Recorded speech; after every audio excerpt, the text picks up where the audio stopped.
Hey everybody, I just wanted to quickly hop on. I am getting my eyebrows microbladed tomorrow, and so I wanted to do a little before video so you could see my face with no makeup, don't judge.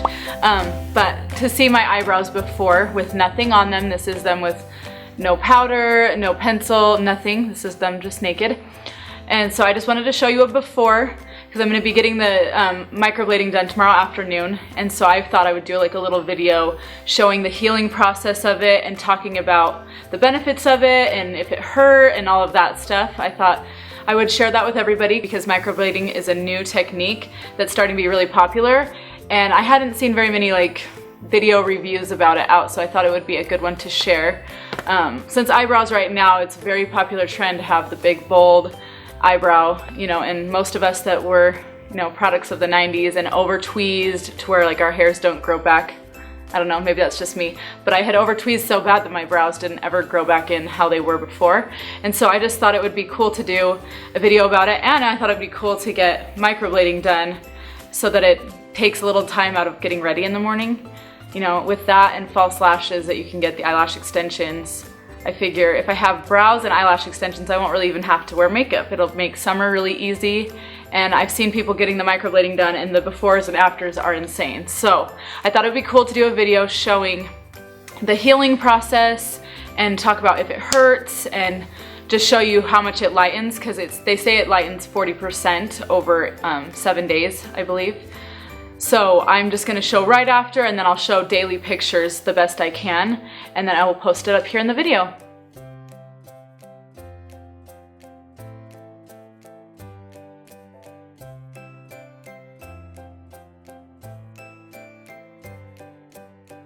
Okay, so I just got back from my microblading appointment.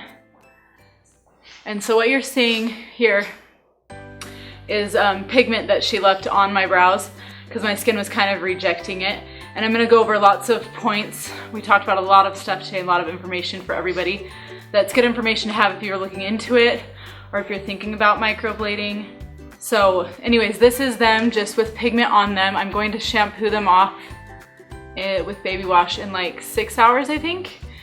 And so after I wash them off, I will try and take like a still shot of what my brows look like washed off. But then I'll do a shot tomorrow and each day after.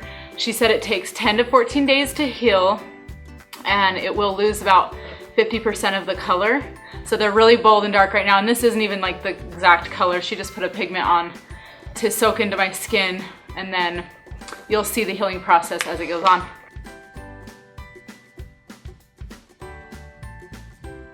Hey, here I am. This is day 3. I didn't record day 2. I had a long day, and they didn't really change much. They were just really dark. They kind of look the same today. They're pretty dark, and they're just barely starting to feel scabby. They don't feel too bad actually, like they haven't hurt at all. I haven't really felt like any crustiness. I have tried not to touch them at all and be really careful with them, but it's been pretty easy so far. I would say that this is not something to be scared of or worried about unless you have, you know, a lot of allergies or something, but so far it's been pretty painless. I'm assuming once I get to the flaking part that it might be a little itchy, but I'm gonna keep you guys updated so you guys can hear my opinion on it. But so far I would say this is a pretty easy process. Okay, here we are on day 4. So day 4 is actually the 4th day since the original day I had it. I counted day 1 as the day I got it done, obviously. So here's day 4.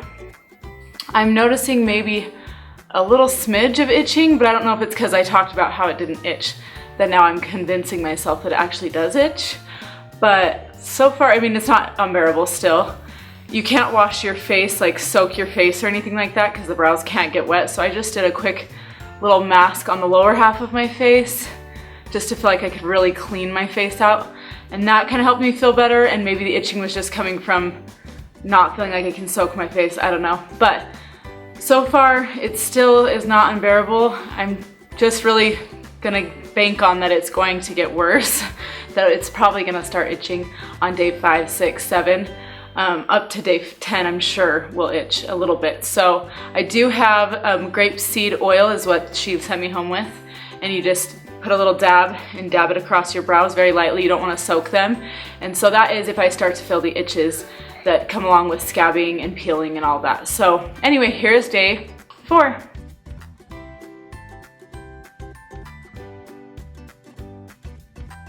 Here we are on day 5 of the healing process. They are starting to scab up even more. They are itching just a little bit, but if I just lightly kind of pat them, the itching will go away. It's not itching too bad, not to where I've needed to use the grapeseed oil that she sent me home with. So I consider that pretty good healing so far. I'm guessing I'll start peeling around day 10, I'm not really sure, but with how it's looking so far, it doesn't look like it's coming up anytime soon. So anyway, keep watching for tomorrow and the next day.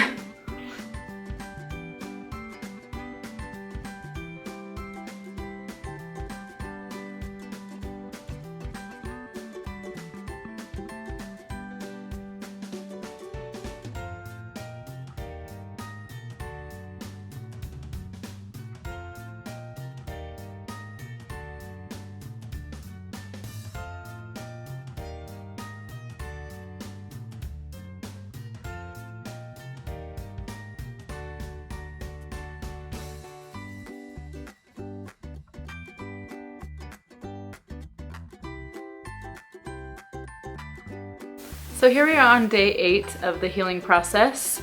I am now starting to peel a little bit, and I'm noticing that the color underneath some of the scabs is pretty light, actually a lot lighter than I expected, because I kind of actually like how dark they are right now.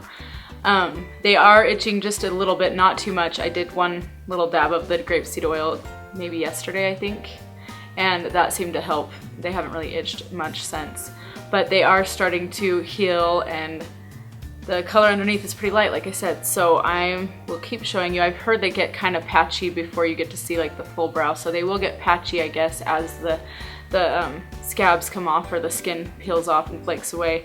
I've been really good about like not touching them too much now that I'm seeing, like I was patting them when they were itching before, but now I've tried to not touch them at all, so the skin can fall off as it does on its own. But so yeah, just letting the skin fall off on its own is the key, I guess, because if you are picking it, you will pull out pigment and ink. And there are spots, so there's spots that have already flaked off that have nothing underneath, and that, I guess, can be normal because your skin can reject the ink in certain areas. And so that's why you do a touch-up appointment where they go back in and fill in any of those that have gone too light. Or in my case, I think I will have her take me a little darker because I don't like how light it is.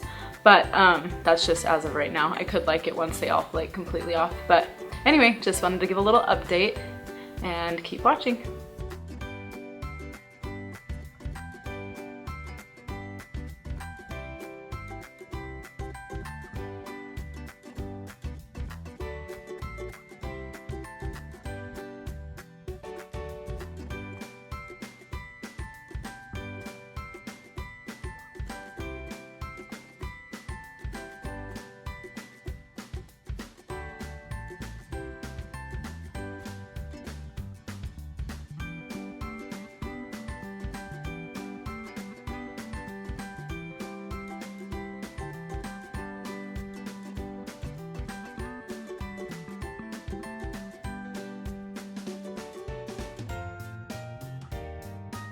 Okay, so here we are on day 14, and I'm just going to do a quick wrap up so that the video can finally be over. It's probably going to be 10 minutes long, but I just want to do a quick wrap up of some key points that are good to know. I'm just going to talk a little bit really quickly about the history of microblading. It actually started in Asia, and it made its way to Europe, and now finally made its way to the US. About time. And so it has been around a while. For pain-wise, I would say for me on my scale of 1 to 10 or 0 to 10, it was literally 0. Like the pain, it's nothing. You can handle it. Anybody can handle it. I do have, I guess, maybe a higher pain tolerance, but I still think it wasn't anything to be worried about. Most people, I think, put it on a scale 3, on the scale of 1 to 10. So anyways, still something you can handle. The healing time is 10 to 14 days. I waited the full 14 days to like consider it healed because I wanted to make sure anything that was going to stick sticks. You will have 50%, I think 50 to 60% fading. And as you can see on mine, there was definitely a lot of fading. and it's okay. I think I do definitely want a little bit of a darker on my touch-up, just a little bit, some of it darker to give us some dimension, but overall pretty happy. Some things to avoid before your appointment would be caffeine, and they say alcohol, and I think ibuprofen and aspirin. Those are some things to avoid right before your appointment. Caffeine, I know that one personally, that you bleed, your blood is thinner, I guess, and so it's similar with the others, I think. And then also, if you are breastfeeding, your skin, your hormones in your body can cause your skin to reject the ink, and so that's one thing to know. I am breastfeeding, and so this is mine. It did maybe reject in a few spots. I don't know if it's from hormonal stuff or what, but that's just one thing to note down. I think if you're pregnant, you're not supposed to get it done. Your body's probably going crazy anyways when you're pregnant. And then one other thing I just wanted to quickly touch on. Oh, I did text the girl that did my brows and just let her know that mine were completely healed and that I was looking forward to my next appointment, which you have a touch-up 4 to 6 weeks after the initial appointment. And I told her that there were spots that weren't showing up and that it was pretty light, and she said on weeks 3 and 4 of the healing process that the strokes will resurface in the skin, and then anything that did not resurface, that's what they'll go back in and touch up. So good to know. I am noticing parts that were kind of light when I initially was doing my little reviews along the way. They have darkened a little bit, like have come to the surface, like she was saying. And so overall, I would say it's totally something that you shouldn't be afraid of and you should go out and do. I have had actually, I think 2 friends now have texted me since I mentioned it on my Facebook, my personal Facebook. I had mentioned that I got microblading done and had 2 friends look into it and get it done within a week because they were just, you know, loving it. So anyway, make sure that you give the video a thumbs up, you subscribe, and then leave any comments with questions or anything you might have that I didn't touch on in this video. I tried to touch on the things that I wasn't finding answers for online. So if there's any questions, leave them in the comments and I will make sure to get back to you. See you next week. Get